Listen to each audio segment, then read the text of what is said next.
of the field at the end of the day. It's only a couple of seconds, and that is over a wide range of tyre choices and fuel levels. So, I think it's looking rather good. Got a question in from Coach MJ, who, in fairness, did ask this yesterday, and did we ignore it? And we slightly ignored it. He said, "What are Haas's chances for a podium this year? As an American fan, it would mean a lot for me to see that." He asked that question with the hashtag F1TV. Did Haas miss the opportunity last year to get that podium? I'm trying to think which race. I don't think there might have been a podium last year. No, I think it's going to be very hard. I mean, as with yes, there are new regulations in terms of front and rear wings, but there's also been a bit of stability now as the engine manufacturers are all getting a little bit close to performance, and so therefore I think as everything converges, it's going to get even tighter, and that's really what Will has just been reflecting on, and so I think it's going to get even harder for Haas this year.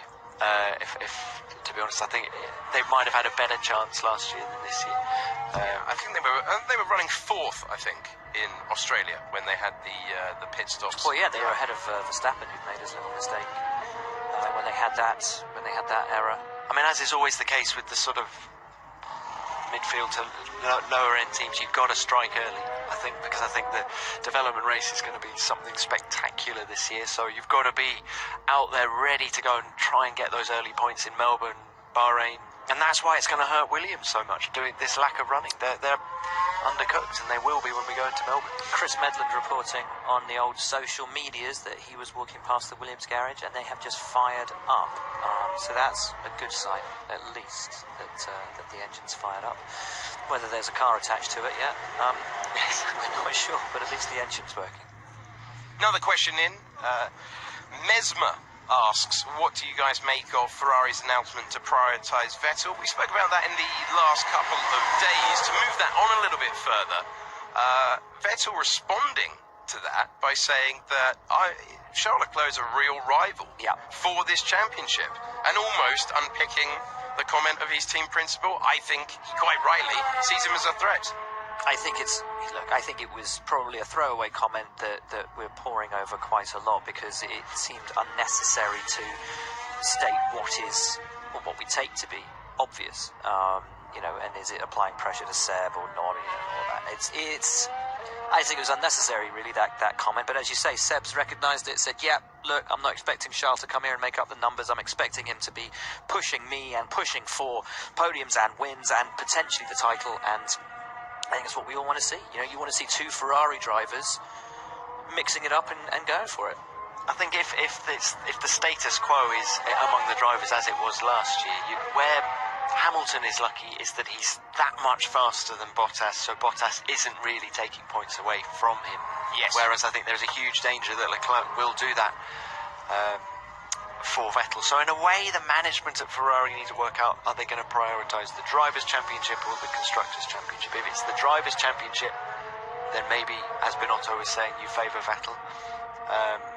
But I think what we won't see is where, the manner in which Raikkonen was hung out to dry on so many occasions in the past. It won't be as blatant as that, because you've got a young driver, you've got to keep him motivated and incentivise him, give him the opportunity to shine, so I think it won't be as blatant as that. But and not to crush him as well in his first year, not to take all of that spark and that verve, and that guy who's used to winning, he's used to fighting for championships and race wins, not to put him into that box of, you're just here to drive sunshine and the other guy does the winning. Which we have seen in the past with Ferrari, certainly with Rubens Barrichello back in the Schumacher era, where there was a clear number one. Same applied to Eddie Irvine, but it's a different scenario. Worth underlining that. It is not the same. Charles Leclerc has not joined that sort of Ferrari outfit.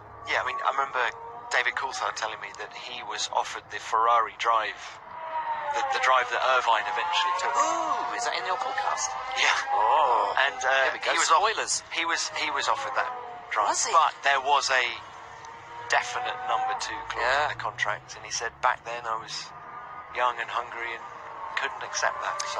So that's why he didn't. So I'm sure there's no. none he of used a that. slightly different phrase? I think I'm not quoting him verbatim. Yes, I think I know the phrase he used. At this time of day, it's probably not repeatable. Interestingly, talking to Felipe for my book that I'm not allowed to mention on air, he said that he never had it written into his contract when he raced with Fernando at Ferrari that Fernando was number 1 and he was number 2. But Fernando had such a strong character and had the team clearly so focused towards him that it was, to all intents and purposes, a number 1, number 2 relationship at the team at the time, which I thought was really fascinating. And he said he was just such a political operator.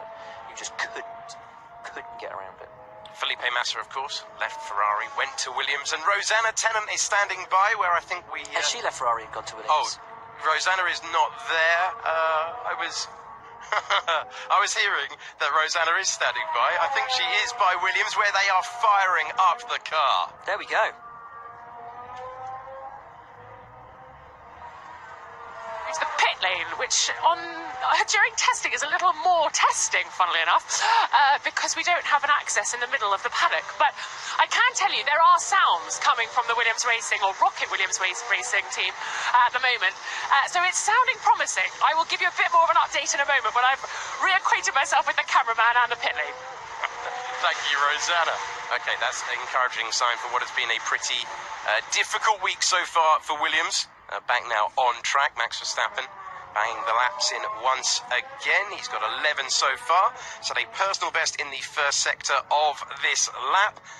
It's Vettel, Raikkonen, Perez, and the driver you're looking at in 4th place at the moment, Max Verstappen. No improvement through the middle sector. Most laps of anyone so far. Once again, Ferrari, who have logged a mammoth 313 so far across the 16 hours, make that 17 hours and 16 minutes of testing that we've had so far in 2019. How many hours? 17 hours. But it's only 4 hours. Oh, whoa, yeah. I told you my maths was bad. I'm amazed. Sorry, I thought we only had 4 hours. I was like, wait, haven't we only had 8 hours?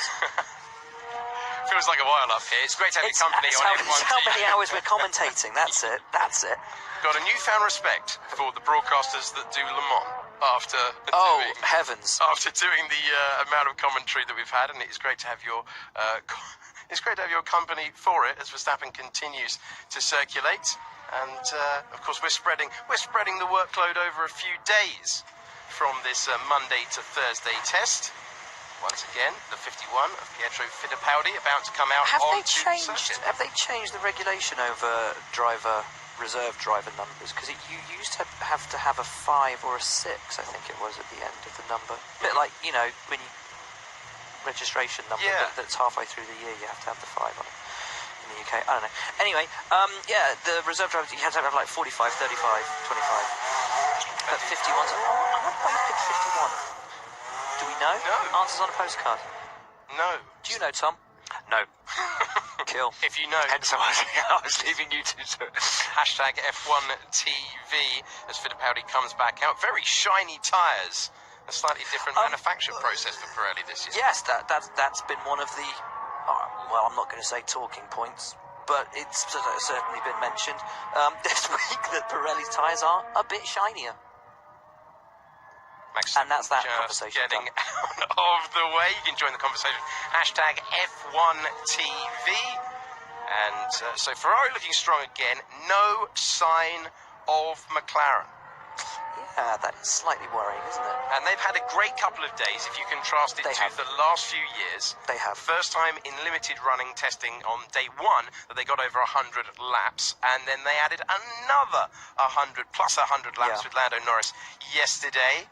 Back down to earth, it appears, at the moment this morning. Well, I think the big story really came out yesterday when Lando was interviewed at the end of the day and said that the feeling he gets from the car is completely different to the car that he drove, obviously, as McLaren's test and reserve driver last year. It is more aerodynamically efficient, it's more malleable. He just thinks it's night and day, which is a really good sign. So if they do put Fernando in the car next week, as is widely rumoured, one wonders what he will make of this new 2019 car. I've been thinking about that, putting Alonso in the car next week overnight, and the more I think about it, the more I think actually it goes on to back to what you were saying about him being a political. The only person it's good for is Fernando Alonso. To go actually, I cannot see how it benefits the team. You know, they've got two fantastic drivers, and I can imagine him putting pressure on the team. He'll take the fuel out, go and set some fast lap times, etc., etc., etc. Because I think Alonso wants to come back. I really think in 2020 he would like to be back in Formula. I mean, imagine that. Fernando just does an afternoon, right? Comes in, does an afternoon, and sets a session topping time that is half a second clear of the Ferrari or whatever. And McLaren's fastest of the test. Yes. And so, well, obviously I did that. I'm Fernando. Yep. And then walks off into the sunset. Yeah. Never to be seen again for this year until... Yeah, and so you then start thinking, is that him? 500. Is it him laying down a mark? Is it him saying to Renault, if Hulkenberg, if it doesn't work for Hulkenberg this year, then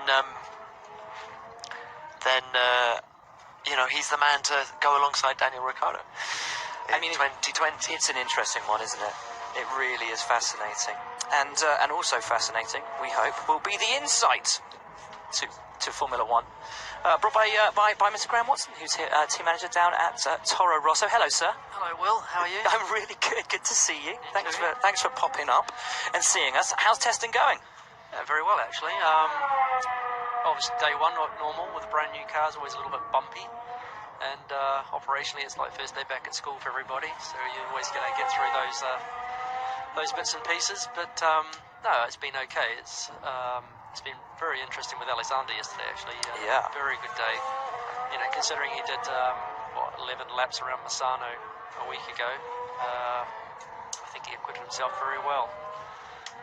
You know, in the morning he had his little spin. To be fair to Alexander, it wasn't entirely his fault. There's a few things on the car that weren't quite as they should have been, but he recovered very well after that. How impressed have you been with him, and I guess with Danny coming back into the fold, having been out for a little bit? Yeah, I mean, Dan feels like, you know, he's been with us forever. It doesn't feel too dissimilar before. He's got a very different focus this year. Probably a little bit more inward-looking, not trying to get sort of caught up in the peripheral things that have happened in the past, and just trying to come with a clean mind. And it's very clear, you know, when you talk to him and you see the way he's focusing, and I've got to be in bed at this time and I don't want to be, you know, and all these sort of things. So, yeah, I think it's been really, really good to see him come back, and I'm pretty confident he's going to be in a good place when we get to Australia. Is that a sort of maturing of him? Is that a year in Italy? I mean, the word maturity is so sort of... Yeah, it's a difficult one, isn't it? I mean, I've done this for 23 years now, I think, something like that. This is my 24th season, I believe. And I've had a chance to work with many drivers. You know, I think I started my career with Gerhard Berger and John Lacey, so I've sort of saw the old school driver and the way they were, and to where we are today, you know. And I suppose, you know, with Dan, it's trying to get the whole thing together, you know, for him in his own mental space. And it's very difficult. You know, there's a lot of pressure that maybe the fans don't see outside of driving the car. You know, media commitments, sponsor commitments, the pressure of the upper management expecting results, and it's how you manage those emotions, how you manage that sort of that stage of their career. And I think with Dan, it was very difficult. He had a very short time with Toro Rosso, plucked into the bigger team. Again, a bit like we're going to see with Pierre this year, and it's how they manage their sort of career through those eras. And you know, and to have him back with us, I think to have a third chance, I believe now we're going to see the Dan Kvyat that we sort of saw in 2014 and sort of got a bit lost through the 15, 16 and into 17. So third time lucky. Yeah, third time. Yeah. I mean, you know, he's a talented boy. Don't get me wrong, and he's very talented. It's just managing a Grand Prix weekend and a season. And what can you tell us about the Honda engine? Look, on our screens at the minute, that a lot of fans watching this are excited about what Red Bull Honda can do. Have you seen Honda make a big step over the winter? Yeah, we have. They gave us some data that before they delivered the product, saying this is what we're going to achieve over the winter. I don't want to give those numbers away, But did they deliver? But they delivered exactly what they said. Wow. We had a car. We built 2 cars simultaneously this year. We had one running on BTC dyno in Milton Keynes, which is a full car dyno, and the power figures from the full car dyno correlated exactly with what Honda said they would deliver. So we are very happy people. Amazing. We're running this week, as everybody is, in a detuned engine state, because there's no point showing everybody what you've got. But as we get into the following week, and later into the following week, I think we'll start to see exactly what we've got. I was talking to Franz last year when it looked like Red Bull were on the verge of signing Honda. So, you know, he's a little bit upset, a little bit disappointed that you're not going to be Honda's sole focus going into 2019. Do you feel you've lost an element of focus from Honda, that Red Bull is now their primary focus, or do you still feel the love? Yeah, well, I think there's 2 ways to look at it. I mean, yeah, for sure, I believe as Toro Rosso we helped Honda sort of re-establish their name. You know, it was fairly tarnished coming out of Absolutely, previous relationships. So that for them, with us, is obviously something they're very proud of, and something that they were very happy from Toro Rosso's side that we supported them through all last year.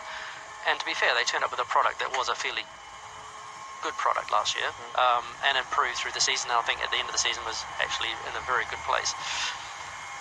When I spoke to Tanabe-san at the end of, well, during the sort of end of last season, I said to him, look, what's the plan for 2019? Because in my head, I sort of expected that all the personnel that we'd trained up and worked with through the 18 season would just be literally plucked out and go to the senior team, which is understandable. You know, they've got a strong chance of winning races and perhaps fighting for a world championship.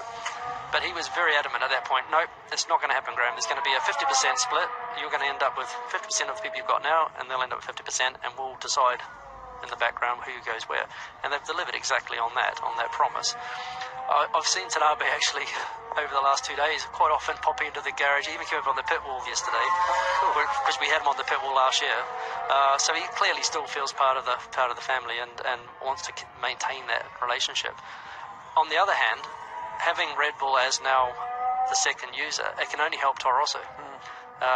As they become stronger and start sort of increasing their performance, and the sort of Japanese side of the team back in Sakura get more excited, this development, this push, this desire is only going to filter into us as well. Will you guys have to be the testing mules? Will you have to carry the brunt of that? It hasn't been stated.